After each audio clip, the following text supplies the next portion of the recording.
Be like, yeah, and now I think it's time to sum it up, even if Mike's in the middle of a point. Aww. Poor Mike. He's being, you're doing your selfie face. He's not Mike the intern, but.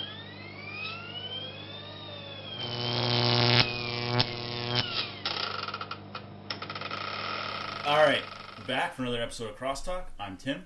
I'm Chris. And today we're talking about franchise wars. Specifically, why people get so devoted to certain franchises over others and what you can do about it. So, this is an open-ended episode, so we're going to try and not really direct this any one way. We're just going to talk. Yeah. So, I'm not going to take the lead, obviously, but I'll let one of these two guys start, and we'll just go from there. So, I don't know. Good. Where are you going to go? Well, the way I kind of want to take it is, like, when people think franchises, you obviously go to your DC versus Marvel, Star Wars versus Star Trek, like those kind of things. But the way I kind of want to take the discussion is like, the way I see it, with the action movie genre, like there's like a ton of different franchises. Like you got your Taken franchise. Yes. I mean, like 3 of them, right? Loosely. Very loosely. 3 maybe, like oh god, you know, like the Fast and the Furious, right? And like that's those a franchise. I don't know, man. Like stop. Just stop. But yeah, like there is one like franchise, and like they're gonna turn it into a franchise at this point. Is the action movie John Wick? Yes. And for me, it's more than just like an action movie. Like there's a reason why I always resonate towards John Wick 1 and 2 compared to like other summer movie like action movies that have come out, especially within like the respective franchises. And I get why. Like I get why I'm so defensive about it, just because like the action it's so refreshing. The story is just so simple and everything like that. There's like all these good things about those movies that I love. But the reason I get so defensive about it is because like people don't really see that action movie as like anything special in particular. They just think of it as like a good movie. Yeah. Where me, like I see it from like a totally different plane. I think that's where that disconnect is whenever it comes to like franchise wars. Just because there is always that one thing that resonates within you, and it becomes like oddly personal, and because it's directly tied with your experience of the overall movie. So for me, I enjoy John Wick like 100% of the time, no matter how many times I watch it. Whereas the other person's like, you know what, John Wick 1 was good. John Wick 2 was not as good. And I'm like, hold the phone. Okay, listen, Linda. Like, me and you need to have a little chat, and I'll break it down why the movie was so good. But like people, they just won't see it, and I think that's where you see all these like franchise wars. Like if you want to look at Marvel versus DC, it's like they're effectively the same movie. Let's be realistic. Like, they're the same franchise almost. Yeah, they're superheroes, right? Yeah. Right. Superheroes like fighting a monster with like and at some point there's like a giant pillar of light pointing to the sky. Yeah, that seems to be a constant trope, doesn't it? Yeah, but again, there is always something in those movies that resonates with with like a particular audience member. Yeah, and I feel like Marvel and DC also will go a lot back to which of those comic book companies you prefer to as well. So like a lot of people who grew up on DC will gravitate towards that movie universe, and conversely with Marvel too, right? So exactly. So in a lot of ways, it becomes a deeply personal thing. You're picking it because it means something to you rather than the quality of the story. So I think in your case, you're saying, well, wait a second, there's a quality here that you're just not seeing. There's something that's something special about it, right? Yeah. No, exactly. Yeah. So I kind of like to take it a little bit of a different direction. And so me growing up, the first movie I ever saw in theaters was Return of the Jedi, when it originally released. Anyway, not that I'm old or anything. Anyway, that was like one. However, I don't even think it was alive, actually. Keep going. Yeah. At any rate, Star Wars was the first movie I ever saw. It made me love science fiction. That being said, I prefer Trek just because I feel like the franchise in of itself is just more intellectual and it goes more interesting places overall. And maybe not really the film franchise, but certainly the TV franchise.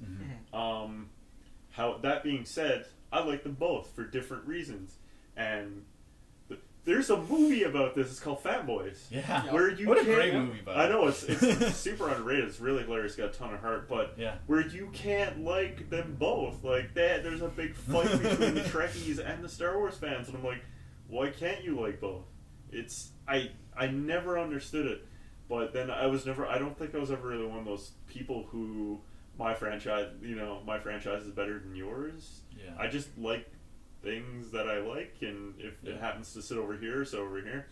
It's almost like Star Trek fans like don't be so snooty that you can't enjoy like a fun action film, and like Star Wars fans don't be so rooted in your fantasy and want fun all the time, and you can't do anything intellectual. Yeah, to the point where it's like, oh wait, you're pretentious and you're dumb. Yeah, you know, that's that's exactly basically what it comes how down to. And that's exactly how. Star Trek fans look down on Star Wars fans. Be like, you just like pop culture like filler. Like you just like action. And the Star Wars fans are like, oh, you snooty on your high horse intellectual Star Trek fans, you know. Yeah. And that's kind of how it comes. I'm like, they're different things, and I mean, they're different pieces of the greater science fiction picture, and I feel like you can like them both. Well, I think like for that, like you said, it's almost like comparing apples to oranges at this point. Mm-hmm. Like, but the way I think some people see it is that they think theirs is better because it's more. It's like you said, it's more intellectual and more rooted in science fiction. But at the same time, I'm like, okay, you realize that it's. And like I said before, it's just comparing apples to oranges. Like, you can't... There is no reason why one should be better than the other, as long as, like... They're of the same ilk. Yeah, no, exactly. And as long as they're both entertaining in their own right, like, I feel as though the job for both franchises have been done. And the whole thing... Star Trek fans will complain that, Star Wars is... There's only actually really one good film in the Star Wars canon, and it's watered down and it's all action and blah blah blah. And I'm like, you do realize that anytime like you anytime you guys have a problem, it's either the inertial dampeners or like you gotta like go in and crawl into the Jeffries tubes to like rewire like the reverse the flow of reverse the polarity of whatever wire it happens to be, or like it's the dilithium. Like, it's always a problem of the week that can be solved with some technical jargon that doesn't actually make any sense. It doesn't exist, right? It doesn't really exactly. Yeah. And then if you want to take a look at the films, and the new, in my mind, the new films are way more guilty of this than the older ones. Yeah. Or at least, I mean, although I suppose that's debatable, but especially the last couple where they have made it more Star Wars like. It's more bombastic and actiony, and the plot doesn't really make all that much sense. And Star Wars is more intellectual now. I don't know about that. Is it? They're kind of retreading old film, but if you look at something like one of the highest rated films in the Star Trek canon, Star Trek IV: The Voyage Home, they go back in time by flying around the sun. Is that a thing that you could do? Yeah. I feel like probably not. Yeah. But they just kind of made it up for the movie. You know what I mean?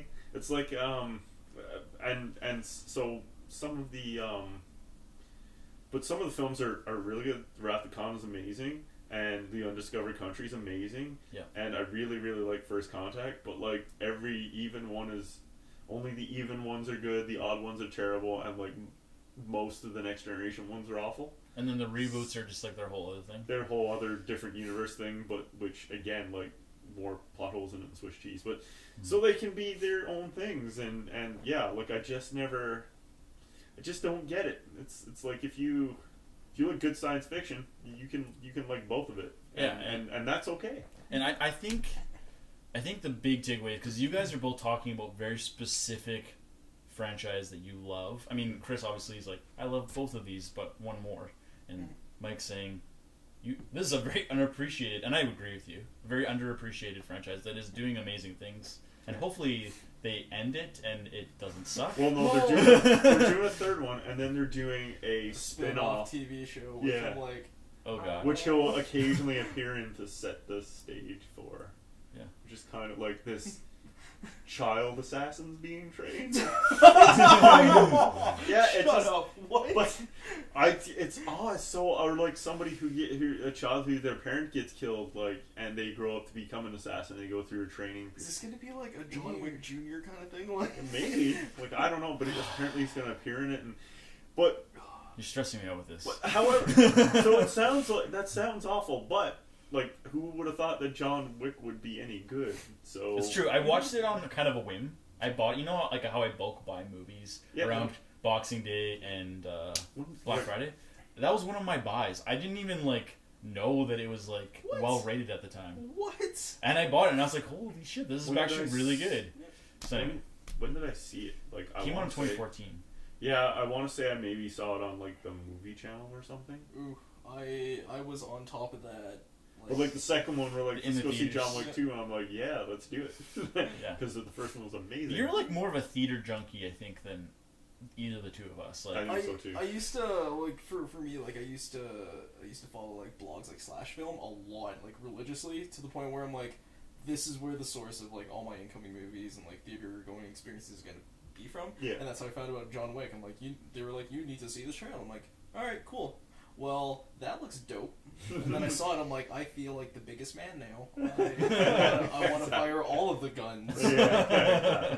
So anyway. Yeah. So from my perspective, obviously, I could go a very direct route and talk about a specific franchise. You want to do it? Just rip that Band-Aid off. No, wait. I'm gonna do the mature thing here and say I'm gonna talk a little bit about what I think is a affectation of not necessarily your generation or my generation, but more so Mike's generation.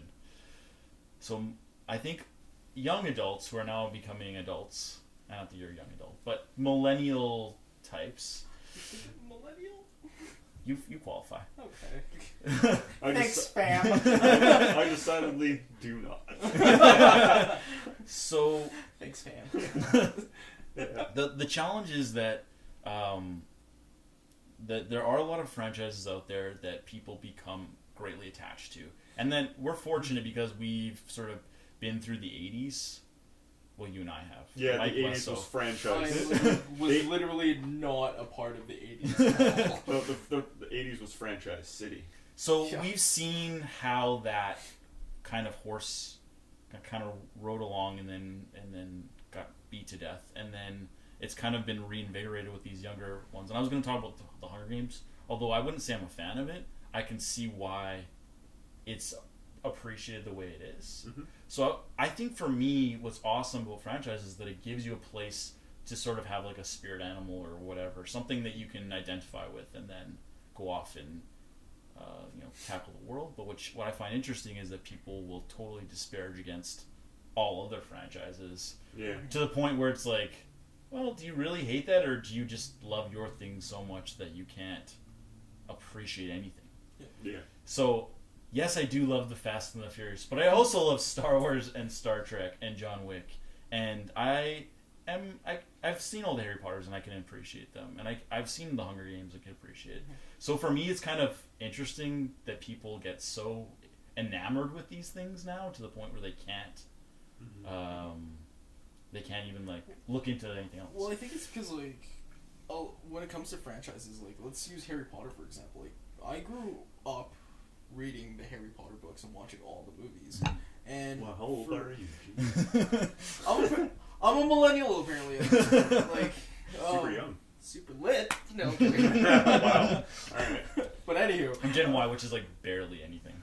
So whatever. But yeah, like I mean, for me, Harry Potter was important to me, right? Mm-hmm. So because I feel as though it was one of those things where I could just kind of escape as a kid, right? Yeah. And I think that's where, like, for a lot of people, it was that for them, but so much more. Yeah. And so for you to kind of like harsh on it, I feel like if anybody were like, they would get super defensive about it because this is what they know. And this is what they hold close to their heart, and I feel as though like they'll treat it as like it's their family or something like that. Mm-hmm. And if like you insult someone's like family, of course you're gonna get defensive about it. And I think that's kind of where like these franchise, like why people become so protective over the franchises. Like personally, I don't really like the Fast and the Furious franchise. No offense. Same. But like I can see why Tim likes it, and I can see why like a couple of my friends like really love that franchise. Mm-hmm. Like they hold it near and dear to the heart, and it's like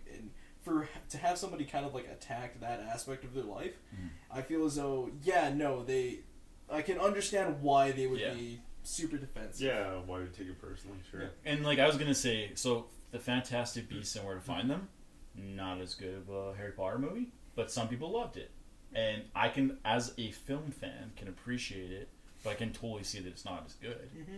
And not again, I don't want to go into like a thing about the Fast and Furious, but the latest one I would say is the weakest one. But I've also Tokyo Drift. No, not okay. So anyway, so the latest one, I felt like it was the weakest one, but I rewatched it, and again, like you said, I feel I treat it like family, not a bad pun, right? But I feel like it's family. Family. Have you seen the Honest trailer, by the way? Oh my god! Yeah, it's hilarious. But this is family like 100 times. But I watch it, and I'm like, no, I still love this. It doesn't matter that it's not as good as the other ones. Dude, I've seen every film in the Friday the 13th franchise at least 3 or 4 times. Yeah. Like, there's a couple of hidden gems, but for the most part, it's pretty bad. Yeah. But but you know, it's that schlocky fun, right? I mean, and it just there's something fun in looking for how they're going to do the deaths in this movie. Mm-hmm. You know what I mean? Like what the effects are going to be, like what you're kind of what's his motivation this time around, and besides being an unthinking and killing machine, you know? Like where's he? And I'm sorry, but like Jason X where he's in space, that was amazing, so good. We get sounds horrible, but man, it was so tongue in cheek that it was hilarious. It touched you.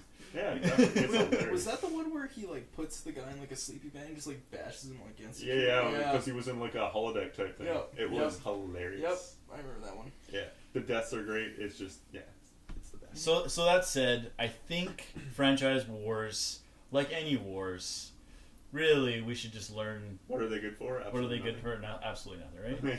How dare you, sir? How dare you? And to take a note out of the page of Flight of the Conchords, you know, get rid of all your weapons and just find someone to love. So. Fantastic. Okay, sure. So I don't know. I think we covered it. What do you guys think? Yeah. Okay. Yeah. So what do you think of our conversation here? Did we cover everything? Are some film franchises that you think are just better than others, or some that are not really good at all? Feel free to comment below, like and share the video, or even better, subscribe to the channel. Until next time, I'm Tim. And I'm Chris. And this is Crosstalk.